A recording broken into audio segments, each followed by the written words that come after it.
નમસ્કાર, તમે જોઈ રહ્યા છો મંતવ્ય ન્યૂઝ અને સીધા સંવાદ સાથે હું મહેન્દ્ર.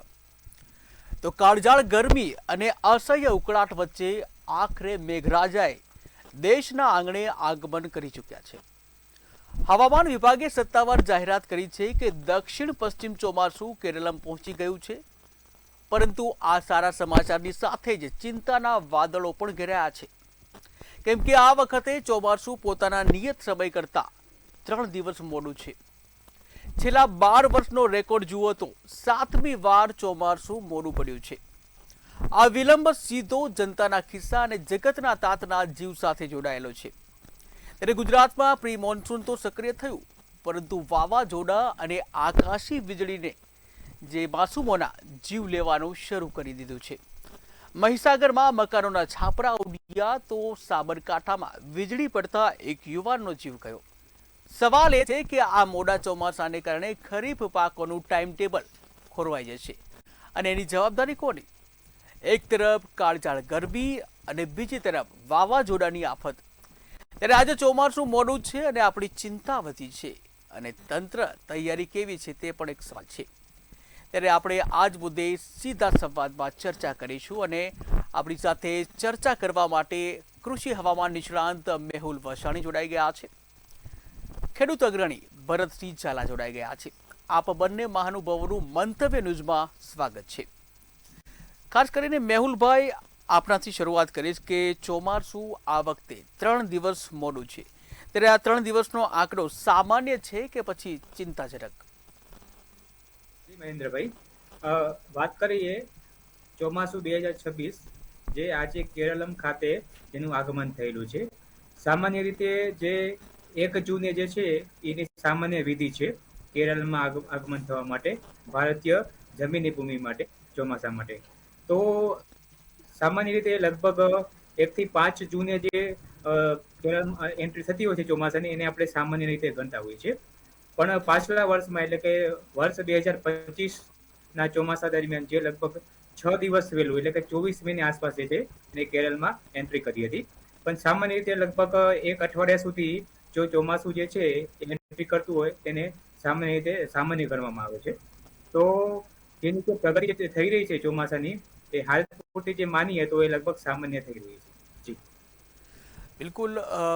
ભરતસિંહ, આપણે હું પૂછવા માંગીશ કે જે રીતે ચોમાસું 3 દિવસ મોડું જોવા મળી રહ્યું છે, ત્યારે વાવણીમાં કેટલી અસર થશે? મારા મત પ્રમાણે તો અત્યારથી કહેવું વહેલું પડે. ભગવાનને પ્રાર્થના કરવી, આવરે વરસાદ નેહુલે પાણી, તારા હૈયાની વાત મેં આજે રે જાણી, ઉડતો પહેલા આભમયું તું આય મારે દેશ. ઈશ્વર અને કુદરત તો આપણી સાથે જ હોય છે, અને આપણે અત્યારથી ખેડૂતોને ભયમાં નાખવા, ચિંતામાં નાખવા એ બહુ આઘું કહેવાય. પણ મારા મત પ્રમાણે ઈશ્વર ખેડૂતોની સાથે છે, અને ઈશ્વર કદાપી ખેડૂતોનું કરતું નથી. ખેડૂતોનું ખરાબ કરવાવાળો આ માનવ છે.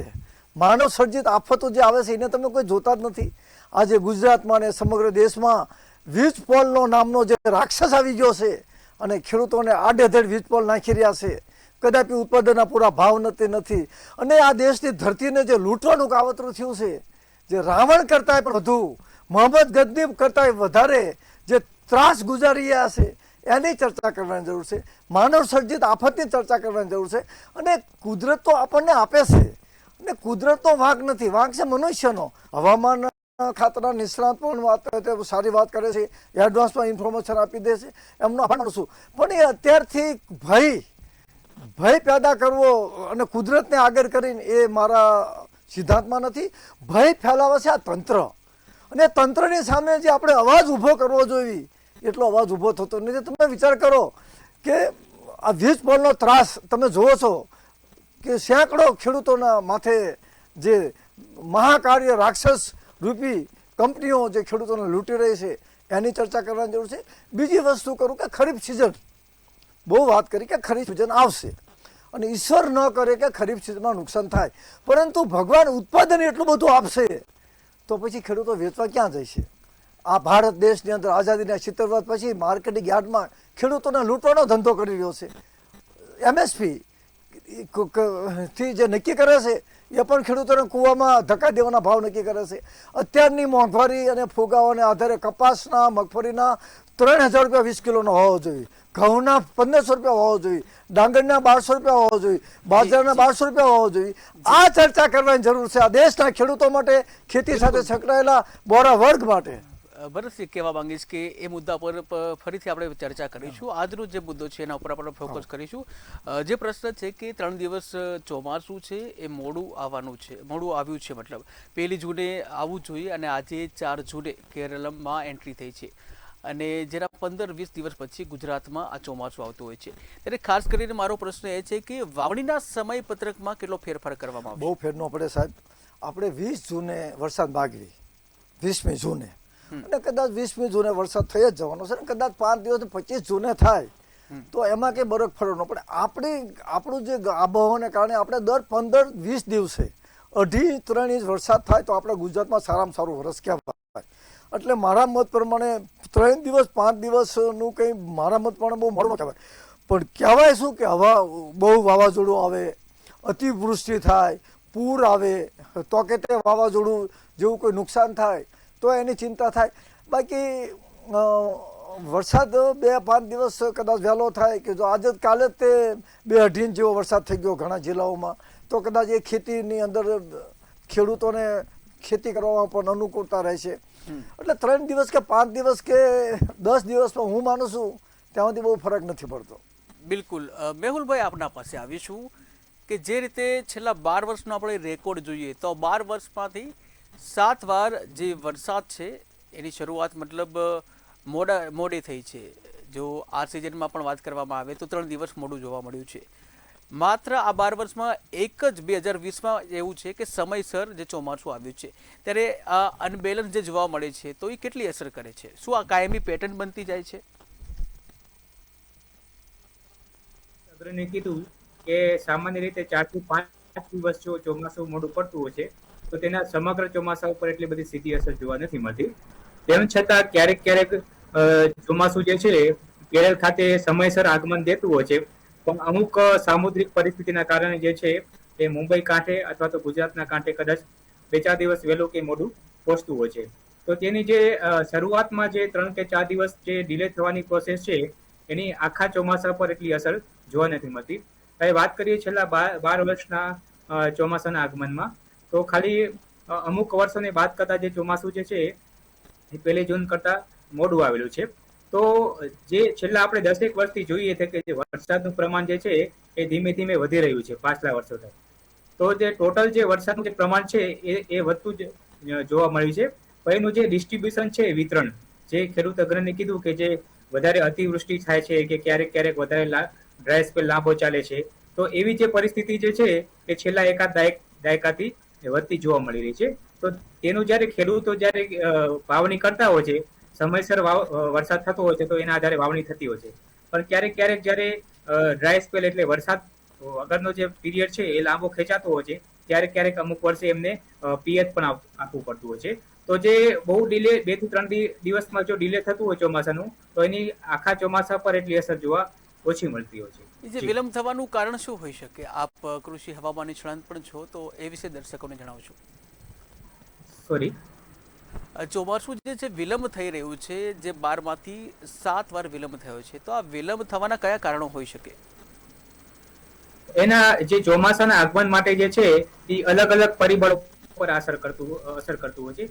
સામાન્ય રીતે જે ચોમાસું જે છે એ દરિયાના વિસ્તારમાં લગભગ 15 થી 20 મેની આજુબાજુ અંદમાન ટાપુમાં એન્ટ્રી કરતું હોય છે.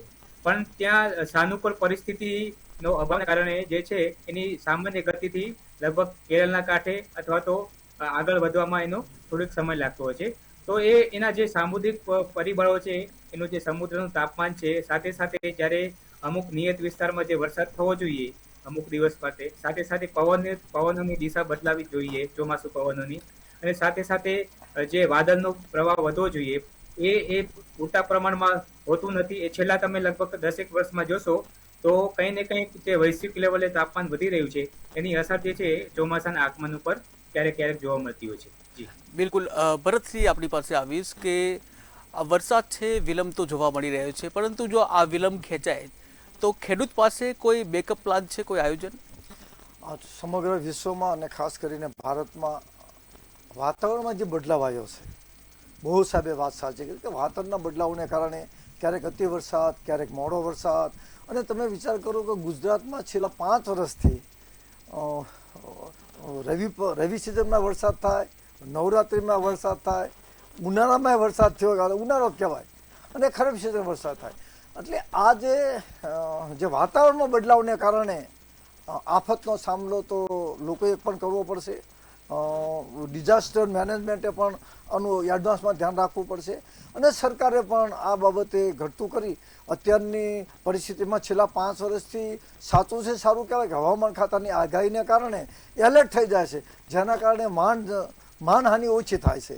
એટલે પરંતુ આ તો કુદરત છે અને એની સામે તો આપણે બીજું શું કરીએ કે, પણ હવામાન ખાતાની આધારકારી અને ડિઝાસ્ટર મેનેજમેન્ટ અને જનતા એ સાથે મળીને જે કુદરતી જે આપત્તિ છે એમાં તો આપણે જેટલી એડવાન્સમાં ઇન્ફોર્મેશન મળે અને એ પ્રમાણે સાચવી રહેવી તો નુકસાન ઓછું થાય. બાકી તો આખું વિશ્વમાં વાતાવરણમાં ચેન્જ થઈ ગયું છે, આપણે જ વાતાવરણને ચેન્જ કર્યું છે. કેમિકલો નદીમાં ઠાલવવા માંડ્યા, આ ગરમી કેટલી છે તમે જુઓ અત્યારે આપણા ગુજરાતમાં 44, 45, 46 સુધી પહોંચી ગયું. રાજસ્થાનમાં તમે જુઓ પરમ દિવસે અત્યારે વરસાદ થઈ ગયો. એટલે આ બધું કુદરતી છે, અને કુદરતની સામે તો જ્યારે મનુષ્ય હજારો કર્મ ખોટા કરે એટલે ઈશ્વર એક લપાટ મારે છે, ને એ લપાટ એવી મારે છે કે એને કોઈ ઊભા જ ન કરી શકે. એટલે આ બધું કુદરતી છે, પરંતુ મનુષ્યએ આ ઊભું કરેલું છે. વાતાવરણમાં બદલાવ એ માનવ સર્જિત આપણે ઊભું કરેલું છે. ઝાડવા રવા દેતા નથી, જ્યાં હોય ત્યાં કેમિકલો આપણે છોડી દેવી છીએ. એટલે આ બધું ભગવાન કોઈને છોડવાનો નથી. બિલકુલ મેહુલભાઈ, આપણે હું પૂછવા માંગીશ કે જે વિલંબ થઈ રહ્યો છે અને વાતાવરણ અનબેલેન્સ થઈ રહ્યું છે, તો આના પાછળ ક્યાંક સુપર અલ્નીનો જવાબદાર હોઈ શકે? જી, છેલ્લા આપણે અમુક વર્ષોની વાત કરીએ તો સૌથી જે સ્ટ્રોંગ અલ્નીનો વર્ષ હતા એ 1997માં જોવા મળ્યું હતું, અને 2015 દરમિયાન એ દરમિયાન સ્ટ્રોંગ અલ્નીનોની પરિસ્થિતિ જોવા મળી હતી. એના કારણે વરસાદનું પ્રમાણ તો ઘટ્યું હતું, તો એની અસર રૂપે જે છે ફૂડ ગ્રેન પ્રોડક્શન જે છે આપણા ભારત દેશનું, એમાં પણ ઘટાડો જોવા મળ્યો હતો. તો જે સુપર અલ્નીનો કે અલ્નીનોની પરિસ્થિતિ છે એ ક્યાં ને ક્યાં આપણા ભારતના ચોમાસા ઉપર અસર કરતું જોવા મળતી આવ્યું છે. તો આ વખતેની પરિસ્થિતિની વાત કરીએ તો અત્યારે જે જૂન મહિનાની શરૂઆત થઈ ગઈ છે, તો હવામાન ખાતાએ લેટેસ્ટ રિપોર્ટ પર જણાવ્યું છે કે અત્યારનો જે અલ્નીનો જે ન્યુટ્રલ કન્ડિશનમાં હતો, એન્સર ન્યુટ્રલ, એ ધીમે ધીમે હવે ટ્રાન્ઝિશન ફેઝમાં, એટલે ધીમે ધીમે અલ્નીનો તરફ વળી રહ્યો છે. જે સમુદ્રનું તાપમાન સામાન્ય જે હોવું જોઈએ એના કરતાં લગભગ 0.8 ડિગ્રીથી વધારે ચાલી રહ્યું. તો એ સીધી રીતે અથવા તો આડકતરી રીતે ચોમાસાના વરસાદ ઉપર અને તેના વિતરણ ઉપર પણ અસર કરતું જોવા મળી શકે છે. જી બિલકુલ. બીજું આપણે પ્રશ્ન પૂછવા માંગીશ કે જે ક્યુમ્યુલોનિમ્બસ જે વાદળો છે, તો આ વાદળો છે પ્રી મોન્સૂનમાં જે આટલી મોટી આફત કેમ સર્જે છે? હવે ક્યુમ્યુલોનિમ્બસ ક્લાઉડ એ એવા પ્રકારના વાદળો છે કે ખાસ કરીને એને વર્ટિકલ ડેવલપમેન્ટ, એટલે જમીન ગ્રાઉન્ડથી કરી અને એની ઊંચાઈ જે છે એ લગભગ 5 થી 10 કિલોમીટર સુધીની હોય છે. તો જ્યારે વાતાવરણમાં ગરમીનું પ્રમાણ વધે, સાથે સાથે ભેજનું પ્રમાણ વધે, જ્યારે એને ફેવરેબલ અનુકૂળ પરિસ્થિતિ હોય ત્યારે ક્યુમ્યુલોનિમ્બસ એટલે કાળા ડિબાંગ વાદળો થતા હોય છે. તો અત્યારે જે આપણે ખેડૂત અગ્રણીની વાત કરી કે અત્યારે છેલ્લા વર્ષોમાં જે છે તાપમાનમાં વધારો જોવા મળી રહ્યો છે માનવ સર્જિત પ્રક્રિયાના કારણે. તો એના કારણે જે લોઅર ટ્રોપોસ્ફિયર જે છે આપણે કહેવાય ને જમીનથી નીચેલું જે વાતાવરણ છે એ ગરમ થઈ રહ્યું છે. તો સામાન્ય જ્યારે પરિસ્થિતિ હોય છે ત્યારે આવા અસામાન્ય જે વાદળો છે એ ઓછા જોવા મળતા હોય છે. પણ ખાસ કરીને ચોમાસાની શરૂઆતમાં જ્યારે મે મહિનાથી અંતથી કરી અને જૂન મહિનાની શરૂઆતથી થતી હોય છે, ખાસ કરીને પ્રી મોન્સૂન સિઝનની સમયમાં, ત્યારે આવા ક્યુમ્યુલોનિમ્બસ જે ક્લાઉડ છે એનું ડેવલપમેન્ટ જોવા મળતું હોય છે, જે વધારે આપણા માટે ડેન્જરસ હોય છે. એમાં જે વરસાદ થતો હોય છે એ ઓછા સમયમાં વધારે વરસાદ થતો હોય છે, સાથે સાથે એમાં કરા કે હેલસ્ટોર્મ થવાની જે શક્યતા છે એ વધતી જોવા મળતી હોય છે. જી બિલકુલ. ભરતજી, આપણે હું પૂછવા માંગીશ કે અત્યારે જે ગરમી છે તેમાં પણ વધારો જોવા મળી રહ્યો છે, 40+ જે તાપમાન જોવા મળી રહ્યું છે, ત્યારે આ ગરમીની જે પરિસ્થિતિ છે, તો આ ગરમીની પરિસ્થિતિ વચ્ચે ઊભા પાકને સાચવવો કેટલો મુશ્કેલ? ખૂબ જ જે નાના નાના પાક તો હાવ બિલકુલ ખતમ થઈ ગયા. તો વિચાર કરો, આ વખતે ઉનાળુ વાવેતર બિલકુલ થયું જ નથી. થયું છે તો હાવ નજીવું થયું છે. અને હવે જે ખરીફ સિઝનની વાત આવે છે, જે ખરીફ 20 જૂને જે ચોમાસું બેસશે, એમાં તો હવે ઈશ્વરને આધીન છે કે શાંતિથી ધીરે ધીરે વરસાદ વરસે અને પછી વાવણી થાય અને પછી દિન 15માં કે 20 દિવસમાં બીજો વરસાદ થાય. તો નહીં તો જેમ સાહેબે કીધું કે 20 જૂને વરસાદ થાય અને પછી એ 1.5 મહિના સુધી વરસાદ ન થાય તો ક્રોપ ફેલ્યોર ગણાય. જે રીતે 2015માં જે આપણે પરિસ્થિતિનો સામનો કરવો પડ્યો તે 27 ઓગસ્ટ સુધી બિલકુલ વરસાદ જ નહોતો, જેના કારણે ગુજરાત સરકારે આખા રાજ્યને દુષ્કાળગ્રસ્ત જાહેર કર્યો હતો. પણ ઈશ્વર એવું નહીં કરે, આપણે આશા રાખી. અને સાથે સાથે એ પણ કહેવા માગું છું કે ખેડૂતોએ પણ હવામાન નિષ્ણાતોનું અવારનવાર ધ્યાન રાખવું અને એ રીતે આપણે બચાવ કરવો હોય, જેથી કરીને આપણે નુકસાન ન થાય કે થાય તો ઓછું થાય, એ બાબતનું આપણે ધ્યાન રાખવા જેવું છે. બિલકુલ. મેહુલભાઈ, આપણે પૂછવા માંગીશ કે ગુજરાતમાં જૂનના અંતમાં વરસાદની મતલબ આગમનની શક્યતા વ્યક્ત કરવામાં આવી છે, તો આ વર્ષે કેટલો વરસાદ ઘટશે? જૂન મહિના માટે જી, જૂનના અંતમાં જે વરસાદની આગાહી કરવામાં આવી છે, ચોમાસું જે આગમન છે જૂનના અંત સુધીમાં થશે, તો કેટલા ટકા વરસાદ ઘટી શકે છે? સામાન્ય રીતે જે ઇન્ડિયા મેટ્રોલોજી ડિપાર્ટમેન્ટનો જે અહેવાલ આપ્યો છે તેમાં ખાસ કરીને ઉત્તર પશ્ચિમના રાજ્યો અને પશ્ચિમના રાજ્યો ઇન્ક્લુડિંગ આપણું ગુજરાત, એના માટે જૂન મહિના માટે થોડોક સામાન્ય કરતા ઓછો વરસાદ એ લોકોએ પ્રેડિક્ટ કર્યો છે. પણ એ જરૂરી નથી. સામાન્ય કરતા ઓછો વરસાદ થાય એના કરતા એનું જો ડિસ્ટ્રીબ્યુશન છે, વિતરણ જો સામાન્ય થઈ શકે તો વાવણી માટે જે વરસાદ છે એ યોગ્ય થઈ શકે છે. તો આપણે બિલો નોર્મલ જે વરસાદ છે એના કરતા એનું જો વિતરણ જો જૂન મહિનાના અંતમાં જે આગાહી કરેલી છે કે લગભગ 20 જૂન પછી જો વરસાદ 20 થી 30 જૂનની વચ્ચે સારો થઈ જાય તો અમુક લોકો જે ખેડૂતોએ અત્યારે પ્રી મોન્સૂન વરસાદમાં અથવા તો પોતાની પિયતની સગવડને આધારે ઘણા પાકોની ખાસ કરીને મગફળી છે કે કપાસ જેવા પાકોનું વાવેતર કરી દીધું છે પિયતની સગવડને ધ્યાનમાં રાખીને. પણ જે ટોટલી રેનફેલ એટલે વરસાદ આધારિત જે વાવણી કરવા માંગતા ખેડૂતો હોય એ 20 જૂન પછી જો સારો વરસાદ થવાની સંભાવના દેખાઈ રહી છે ત્યારબાદ કરે તો ભલે ને વરસાદ થોડોક વધારે વાવણી માટે વધારે વરસાદની જરૂર નથી હોતી. ખેડૂતભાઈ કીધું એ પ્રમાણે 2.5 થી 3 ઇંચ વરસાદ જો ટોટલ થઈ જાય છે જૂન મહિનાના અંત સુધી તો લગભગ વાવણી જે છે એ બીજા રાઉન્ડમાં ગુજરાતમાં મોટા ભાગે વિસ્તારમાં થઈ શકે છે. જી બિલકુલ. ભરતજી, આપણે પૂછવા માંગીશ કે જે જળાશયો છે, જળાશયોમાં પાણી ઓછું છે, ત્યારે આ પાણીની અછત વચ્ચે જે સિંચાઈ માટેની શું વ્યવસ્થા છે? સિંચાઈ માટે પાણીની વ્યવસ્થા સિંચાઈ માટે અત્યારની સિઝનમાં તો સરકાર દ્વારા જે નર્મદાના પાણીથી ઘણા ડેમો જે છે એ ભરેલા છે, તલાવો પણ જ્યાં જ્યાં શક્ય છે ભરાયેલા છે.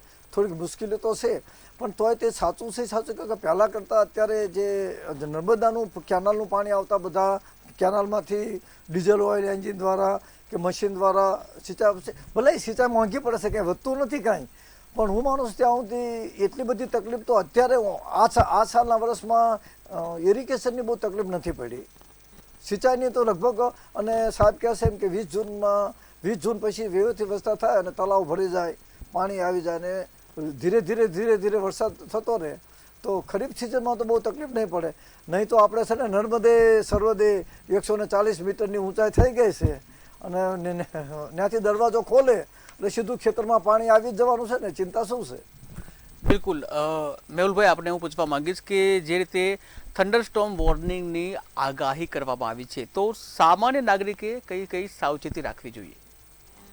ઓકે, હવે થંડરસ્ટોર્મ ને લાઇટનિંગ એટલે આપણે વીજળી કડાકા સાથે મેઘ ગર્જનાની પરિસ્થિતિ સર્જાતી હોય ખાસ કરીને પ્રી મોન્સૂન સિઝનમાં, તો એ વખતે સામાન્ય પબ્લિક કે સામાન્ય નાગરિક માટે ખાસ કરીને જ્યારે હવામાન ખાતું નાવકાસ્ટિંગ એટલે ઓછા સમયના ગાળા માટે આગાહી કરતું હોય છે થંડરસ્ટોર્મ માટે, તો ખાસ કરીને જો થંડરસ્ટોર્મની આગાહી આપેલી હોય તે દરમિયાન ખાસ કરીને બહાર નીકળવાનું ટાળવું જોઈએ. સાથે સાથે ખેડૂતો માટે વાત કરીએ તો જો અત્યારે વીજળી પડવાની જે સંભાવના છે એ દિવસે ને દિવસે વધી રહી છે, તો એના કારણે જો ખેતી કાર્ય ખેડૂત કરતા હોય તો ખાસ કરીને આપણે ઝાડના નીચેથી દૂર રહેવું જોઈએ. સાથે આપણે પશુ એટલે જનાવર જે છે ઢોર એને પણ આપણે ખાસ કરીને શેડના અંતર બાંધવા જોઈએ. તો આ જે પરિસ્થિતિ જે સર્જાતી હોય છે, ખાસ કરીને વીજળી પડવાની કે મેઘ ગર્જનામાં, તો એ દરમિયાન સામાન્ય નાગરિક સાથે સાથે ખેડૂતોએ આ બધી જે સૂચનો છે એને ધ્યાન. બિલકુલ ભરતસિંહ, જે રીતે હાલમાં સાબરકાંઠા મહીસાગરમાં જે વાવાઝોડાની અસર જોવા મળી છે, તો તેને લઈને વાસ્તવિક સ્થિતિ શું છે ત્યાં? નુકસાન તો ઘણા લોકોને જેને ઉનાળુ વાવેતર કર્યું હતું, તલ છે, મગ છે, અથવા એને પછી કોઈના પતરા ઉડી ગયા, પશુપાલન નુકસાન થયું છે. એટલે કુદરતી આપત્તિ તો છે જ. એના માટે સરકારે વ્યવસ્થિત રીતે જે લોકોને બહુ મોટું નુકસાન થયું હોય અથવા તો એના માટે કંઈક ડિઝાસ્ટર મેનેજમેન્ટે અને સરકારે કંઈક વ્યવસ્થા કરવી જોઈએ અમને લાઇવલીહુડ માટે. બિલકુલ, સરકારે પણ વ્યવસ્થા કરવી જોઈએ. બીજું એ પૂછવા માંગીશ કે વાવણી મોડી થવાથી શું નુકસાન આવી શકે? બહુ જ નુકસાન થઈ જાય. વાવણી મોડી થાય એટલે તમે વિચાર કરો કે આપણું 20 જૂને વરસાદ થાય અને મોડી થાય એટલે દિવાળી સુધીમાં જે આપણે અત્યારે તો બીટી કોટન ને સાહેબે વાત કરી કે મગફળીનું કપાસ ખરીફ સિઝનમાં વધારે થાય છે.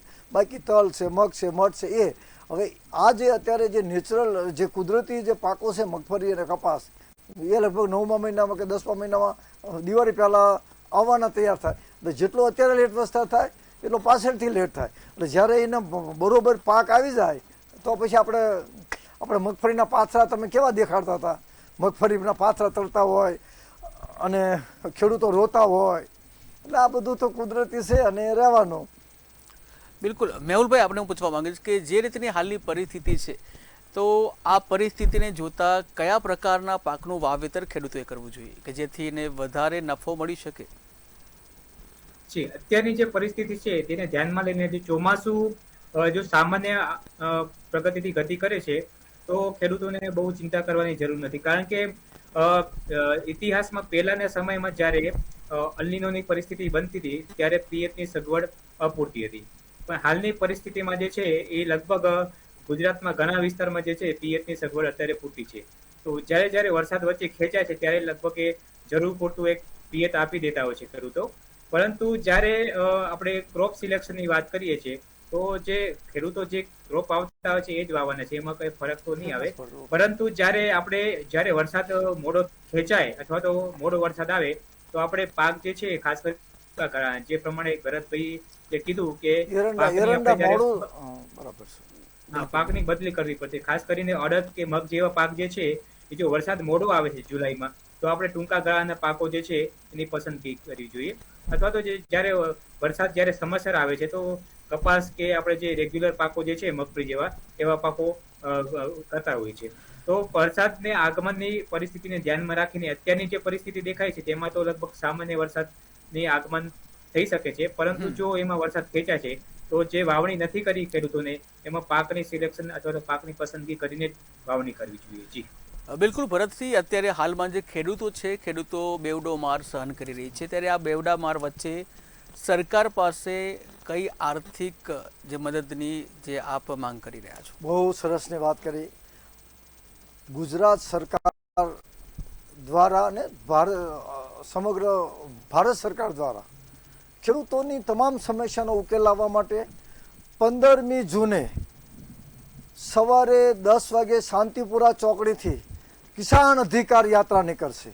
આ કિસાન અધિકાર યાત્રામાં કિસાન કોંગ્રેસે 1111 ટ્રેક્ટર આપવાનું નક્કી કર્યું છે અને સાથે બીજા ખેડૂત સંગઠનો, બિન રાજકીય સંગઠનો અને સાચા અર્થમાં નૈતિક મૂલ્યો સાથે ખેડૂતોને, મજૂરોને અને પશુપાલન કરતા સાથે લડ્યા છે.